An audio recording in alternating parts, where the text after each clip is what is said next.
उत्तराखंड देवभूमि है, यहाँ देवता निवास करते हैं और प्रत्येक देवता का काम होता है जनता की रक्षा करना, लोगों की रक्षा करना और भक्तों की रक्षा करना। उत्तराखंड के कण कण में देवी देवता निवास करते हैं, जो उनके इष्ट देवता, कुल देवता, ग्राम देवता और स्थान देवता के नाम से जाने जाते हैं। इनका कार्य होता है लोगों को सन्मार्ग पे लाना और उनकी रक्षा करना और उन्हें सही राय देना। इन्हीं देवताओं में से एक प्रसिद्ध देवता है भगवान चार भाई मासू देवता। मासू देवता को साधारणतः पूजा के लिए नहीं बुलाया गया था, इनको बुलाया गया था युद्ध के लिए, और देवताओं का युद्ध होता है राक्षसों के साथ। एक राक्षस को मारने के लिए भगवान का अवतरण हुआ और हुणा भट्ट नाम के ब्राह्मण द्वारा बुलाया गया था। ब्राह्मण इतना दुखी था कि उसका दुख भगवान को सुनना पड़ा और धरती पर आना पड़ा। पर भक्तों की रक्षा करने का सिलसिला तो सतयुग से ही होता है, परंतु ये कथा शुरू होती है द्वापर और त्रेता युग के बीच की, जब पांडव धरती को छोड़ के स्वर्ग की तरफ आरोहण कर रहे थे। और वो तो स्वर्ग को चले गए, परंतु उनके पीछे जो आ रही राक्षसों की फौज थी वो यहीं छूट गई और उन्होंने क्या किया, लोगों की नरबलि लेनी शुरू कर दी। नरबलि वैसे तो आपको पता ही होगा, परंतु फिर भी मैं समझा देता हूँ। नरबलि होता है एक जिंदा मनुष्य को खा जाना, और उन्हीं राक्षसों में था एक राक्षस जिसका नाम था किरमिर। किरमिर राक्षस बहुत खतरनाक था, और वो खतरनाक क्यों था, क्योंकि वो नरबलि लेता था। और नरबलि लेता था जब वो जिंदा मनुष्य को खा जाता था। उसने बच्चे, बूढ़े, बुजुर्ग कुछ नहीं देखा और दिन दहाड़े जो मिल रहा पकड़ा मरोड़ के खा दिया। इन सब हरकतों से गांव वाले बहुत परेशान हुए और राक्षसों से तो कोई इंसान लड़ नहीं सकता, परंतु उन्होंने बहुत देवताओं की आराधना करी, परंतु किसी देवता ने उनकी सहायता नहीं करी। इन सब से परेशान होकर लोगों ने क्या, अंदर बाहर जाना बंद कर दिया, अपने काम करने बंद कर दिए, जिसके कारण क्या पूरे गांव में, पूरे क्षेत्र में क्या एक भय उत्पन्न हो गया। परंतु उससे बड़ा भय तो तब हुआ उत्पन्न जब उसी गांव में रहने वाले एक ब्राह्मण के बच्चे को ये राक्षस खा गया। और ब्राह्मण थे हुणा भट्ट। हुणा भट्ट के एक छोटे से बच्चे को राक्षस खा गया। और दुख की बात तो ये है कि जब उसके एक नहीं, दो नहीं, तीन नहीं, पूरे के पूरे 6 बच्चे किरमिर राक्षस खा गया। इस आतंक से लोग बहुत परेशान हो गए और विशेषकर हुणा भट्ट इतना दुखी हो गया कि वो कुछ नहीं कर पाया और अपने सामने ही अपने बच्चों का वध देख के उसका मन विचलित हो गया। परंतु ये घटनाएं एक दिन 2 दिन चलती तो कोई बात नहीं, ये चलता गया, किसी ने रक्षा नहीं किया, कोई नहीं आया। तो एक दिन क्या हुआ, लोगों ने अपना काम करना फिर डर के मारे चुपके से चालू कर दिया। तो हुणा भट्ट की जो पत्नी थी एक दिन पास के सरोवर में जाती है जल भरने, इधर उधर देखते हुए कहीं किरमिर राक्षस ना आ जाए, परंतु फिर भी वो दबे पाँव करके जैसे तैसे करके सरोवर के पास पहुंच जाती है। तो जैसे वो घड़ा को रखती है पानी भरने के लिए, वहीं पे किरमिर राक्षस आ जाता है और किरमिर राक्षस जैसे उसके पास आने की कोशिश करता है वो भाग जाती है और वहीं पे एक आकाशवाणी होती है कि रुको, भागो मत, ये तुम्हारा कुछ नहीं करेगा। इसको एक ही देवता मार सकते हैं, वो देवता है भगवान मासू देवता, जो कि कहाँ, कश्मीर में रहते हैं। और वो तुरंत भागती हुई अपने घर आती है, अपने पति को बताती है कि अभी मैं जल भरने गई थी और मेरे साथ ये घटना घटी। हुणा भट्ट ने क्या दृढ़ संकल्प ले लिया कि मैं अपने सातवीं संतान को बचा के दूं।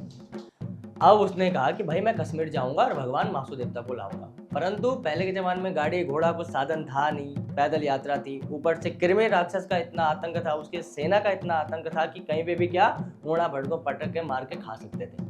तो चुपके से डर के मारे हुणा भट्ट ने यात्रा शुरू कर दी, पैदल यात्रा जैसे तैसे करके उत्तराखंड से निकल के कश्मीर की तरफ चल दिए।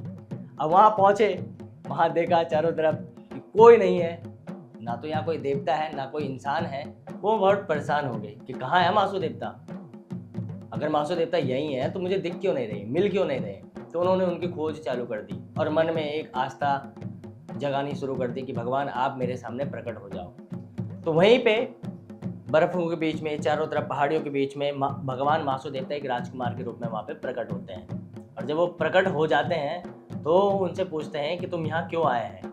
और भगवान तो अंतर्यामी है, जैसे ही हुणा भट्ट कुछ बोलने की सोचते हैं तो वहीं पे भगवान अंतर ध्यान हो जाते हैं। और हुणा भट्ट के मन में एक और विचार आते हैं कि यहाँ एक राजकुमार कैसे आया और ये कौन था, क्या ये था भगवान मासू देवता।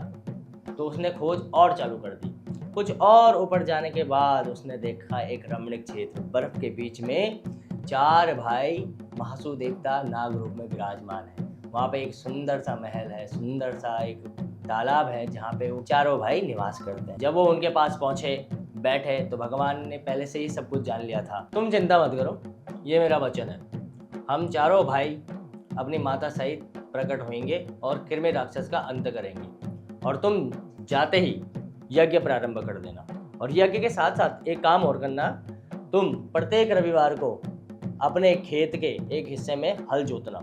और हल कैसे जोतना? चांदी के हल से और सोने के जूते पहन के, और उन बैलों से जोतना जिन बैलों के ऊपर कभी भी क्या जुआ ना रखा हो, यानी कि जो पहले कभी भी ना जुते गए हों। और 7वें रविवार को हम चारों भाई मासु देवता और हमारी माता भूमि से प्रकट होंगे। ये सब सुनकर हुणा भट्ट बड़ा प्रसन्न होता है। और उसके बाद मासु महाराज जी के वीर उनको कहते हैं कि अपनी आंखें बंद करो।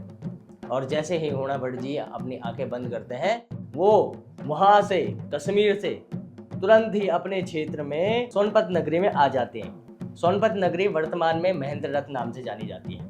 और महेंद्र रथ में जब वो आ जाते हैं तो यज्ञ प्रारंभ कर देते हैं। वो गांव वालों को बताते हैं, डरे से, चुपके से, कृमि राक्षस के भय से, फिर भी वो यज्ञ चालू कर देते हैं। ब्राह्मण लोग आते हैं, अनुष्ठान करते हैं और भगवान का गुणगान स्टार्ट कर देते हैं। गांव में उल्लास रहता है कि अब काज कल कब मासु देवता प्रकट होंगे। ऐसे जैसे करके 6 रविवार बीत जाते हैं। और 7वें रविवार जब भगवान मासु देवता ने प्रकट होना था, उस दिन एक दुखद घटना घट जाती है। वो दुखद घटना ये घटती है कि जब वो प्रकट हो रहे थे भूमि से, तो वो चोटिल हो जाते हैं। उनके आकस्मिक आगमन का हुणा भट्ट जी को कोई अनुभव या पता तो था नहीं, और उन्होंने प्रत्येक दिन के भांति हल जोतना शुरू कर दिया। हल जोतते जोतते ही सबसे पहले नियम अनुसार बासिक महाराज जी प्रकट होते हैं, और बासिक महाराज जी की आंख में चोट लग जाती है। फिर बोड़ा महाराज जी प्रकट होते हैं, उनके घुटने में चोट लग जाती है। और फिर पवासिक महाराज जी प्रकट होते हैं, पवासिक महाराज जी के कान में चोट लग जाती है। तो ये सब चीज देख के हुणा भट्ट के मन में बहुत दुख होता है। वो थोड़ी देर रुकता है, और इतने में क्या समय हो जाता है 7वें रविवार के, जब भगवान ने एक्चुअल में प्रकट होना था। और जब हल आगे जोता जाता है, तब हमारे चलदा महाराज जी सुरक्षित प्रकट हो जाते हैं, और उनके साथ ही देवलाड़ी माता प्रकट हो जाती है। और साथ ही प्रकट होते हैं उनके 4 वीर। भगवान मासु कृमि राक्षस को मार देते हैं और उसकी सेना का भी अंत कर देते हैं, और पूरी दुनिया को भयमुक्त कर देते हैं। और इसके बाद भगवान क्या वहीं निवास करना शुरू कर देते हैं। हुणा भट्ट जी ने कहा कि भगवान आप कश्मीर मत जाइए, आप यहीं निवास करना शुरू कर दीजिए, और आप हमारे क्षेत्र की रक्षा करिए। तो सबसे बड़े जो महाराज जी थे, बासिक महाराज जी, वो महेंद्र रथ में रहना शुरू कर देते हैं, और देवलाड़ी माता उन्हीं के साथ रहती है। दूसरे नंबर के महाराज बोड़ा महाराज जी हनोल में आके बस गए, और तीसरे नंबर के भाई पवासिक महाराज जी टॉस नदी के पार रहना शुरू कर देते हैं। परंतु जब सबको स्थान दे दिया गया था, तो भगवान चलदा महाराज जी को कोई स्थान नहीं मिला। अब चलदा महाराज जी को कोई स्थान नहीं मिला तो थोड़े परेशान हो गए।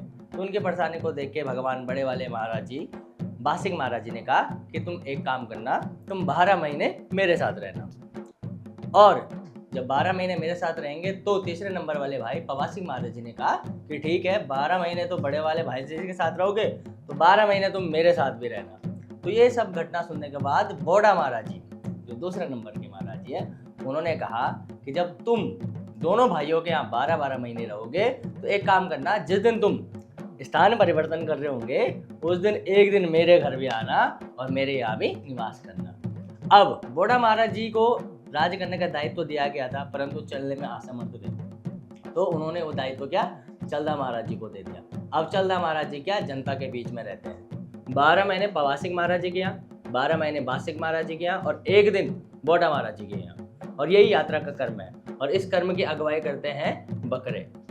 जैसे कि प्रत्येक यात्रा में कोई ना कोई एक अगुवाई करता है, तो इसकी अगुवाई भी बकरे करते हैं, जो कि मासु देवता को बहुत प्रिय है। और ये बकरे पहले ही चले जाते हैं जहाँ पे भगवान मासु देवता ने दोबारा आना होता है। तो एक दिन जब वो बोड़ा महाराज जी के यहाँ हनोल में रुकते हैं, तो वहाँ पे लगता है एक भव्य मेला। इस मेले में बहुत सारे लोग आते हैं, बहुत सारी भीड़ इकट्ठी होती है, जनताएं इकट्ठी होती है, अनेक प्रकार के जागरे लगाए जाते हैं, भंडार लगाए जाते हैं, ढोल बजते हैं, और अनेक प्रकार के यहाँ पे उत्सव मनाए जाते हैं, और भगवान मासु देवता की पूजा अर्चना भी यहीं पे की जाती है। तो ये थी मासु देवता की कथा। ऐसी अनेकों कथाएं उत्तराखंड अपने आप में समेटे हुए बैठा हुआ है। कई लोग इसे मानते हैं, कई लोगों के लिए ढकोसला है, कई लोगों के लिए ये सिर्फ एक नृत्य गाना और मजे करने का विषय है, परंतु ये अपने आप में एक आस्था लेके बैठा हुआ है। क्योंकि हमारे पूर्वजों द्वारा हमें जो कथा बताई गई है उनका भले ही कहीं पौराणिक वर्णन नहीं मिलता है, परंतु ये अपनी लौकिक संस्कृति में बहुत सारी चीज़ों को लेके समेटे हुए बैठा हुआ है, जिसका क्या अपना एक विशेष महत्व है। और आज भी इसे हम किसी भी वैज्ञानिक पैमाने पे नहीं तोल सकते, क्योंकि इसकी अपनी शक्ति है। इसीलिए संपूर्ण विश्व में आज भी उत्तराखंड क्या विशेष आस्था का केंद्र बना हुआ है, जो कि हमारी आस्था को, हमारे भाव को और हमारी भगवान के प्रति आस्था और प्रेम को क्या आज भी जागृत रखता है। नमस्ते।